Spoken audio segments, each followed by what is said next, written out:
Hey guys, welcome to another Trade Genius podcast. Bob and Phil here. As always, the collapse is unraveling faster than we thought, and we're going to get into exactly why. Bob's going to tell you all about it. Let's dive in.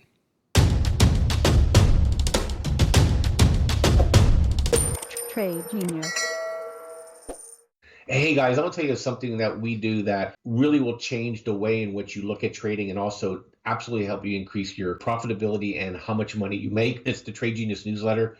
We put the newsletter out Sunday night through Thursday night, and this really looks at the plumbing of the markets and helps prepare you for the next trading day and help you make money. And we give you a lot of information. We give you market statistics, we give you market levels, we give you the seasonality, what's happening with different sectors of the market, and we will help you identify whether the market's in a bear mode or a bull mode, or whether it's euphoric, whether it's despondent, and it just puts you in a position to be on the right side of the trade. So take advantage of our offer that we have below, and you'll love it. I mean, one trade that you make with this thing can pay for definitely a month, maybe even a year's worth of service. It's that powerful. Use promo code podcast for 15% off the retail price of newsletter. Thanks for listening.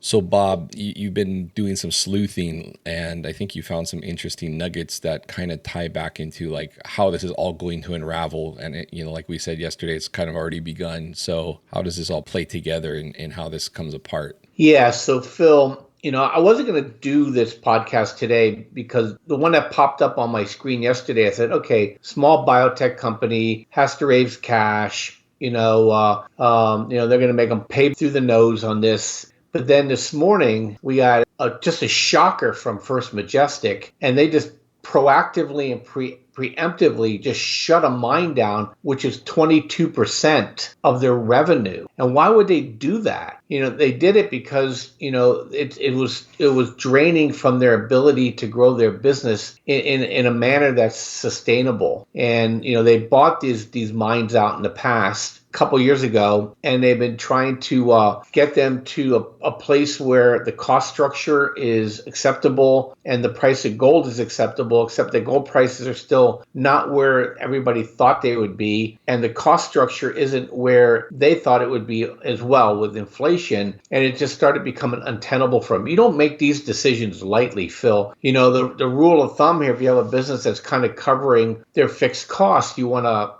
it's going to contribute to the whole of the business, but they felt that may not be the case in the future. And, the old adage, he who panics first panics best. I think they're seeing what's happening here when you got to go to these banks now to get funding. And this ties into what we talked about yesterday in terms of 1/3 of public companies are cash flow negative, and probably even more probably cash flow fragile, if you will. And I'm going to show you an example here of this company called Danamir that is a biotech company. And this is coming to a movie screen near you. So in the past, probably when they wanted to raise money, they probably got a little bit maybe of a little dilution. They got their cash. They keep going because it's growth. But this time around, when they went to go for money, they got hit with a 14% interest rate on their loan. They got smacked with a bunch of loan restrictions on running their business in terms of probably what they could spend it on. They had to get it guaranteed by an insurance company, which they have to pay for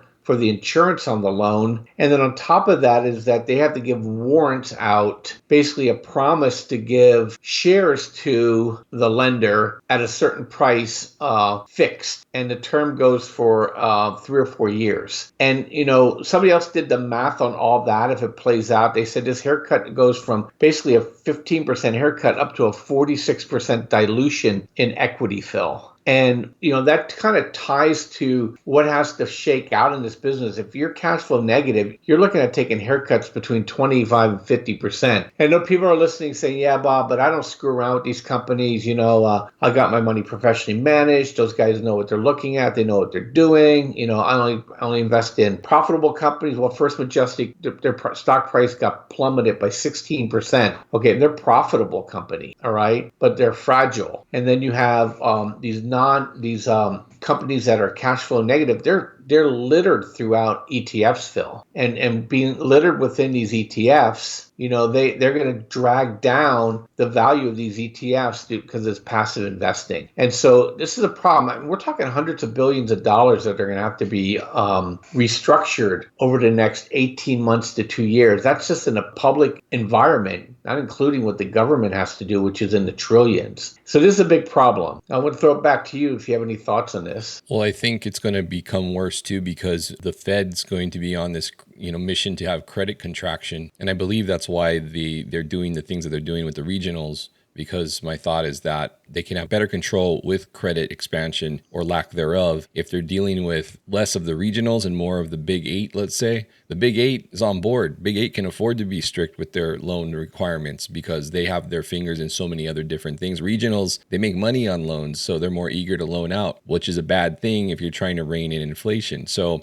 I think this is going to compound the issue. I think the markets are going to go down. I think you're going to get a recession, and it doesn't necessarily mean that the rates have to keep rising. Everyone's so fixated on the Fed pause and pivot, but in reality, it comes down to the credit contraction. And I think that's where all of this becomes very serious for these guys. And I wouldn't be surprised, given how poorly these companies are positioned, this could actually segue into a deeper than expected recession. I think people are expecting a recession. So one of two things happens when it's a broadly expected event. Either doesn't happen, or it's a lot worse than people are expecting. I'm leaning at this point to it's a lot worse. And that's because the Fed truly wants to get that inflation down. They're okay with that because they know at any given time they can correct course if they have to. You saw it in '08. You saw it in COVID. And if they can get the inflation monster down, it gives them some breathing room for that course correction. So Phil, there's one chart maybe I'll show tomorrow too. I have a list of all the banks and what percentage they're exposed to real estate and commercial and construction spending. And it's kind of eye-opening. Now you can see why First Republic was in big trouble.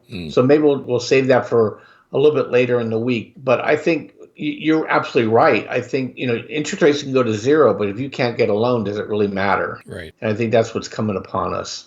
Yep. All right. Well, thanks, Bob, for that. And thank you guys for watching. Please hit like and subscribe. Please smash that notification bell. Make sure it's set to all, because tomorrow we're going live with the FOMC announcement. We'll go live at 1:50 p.m. Eastern. We'll post a link in the announcement on the channel. We'll go over the announcement and walk you through it. And we'll be on till about after the presser. So about till 3:30, 4 p.m. Eastern, something like that. All right, guys. Thanks for watching. We'll see you tomorrow. Take care. Bye-bye.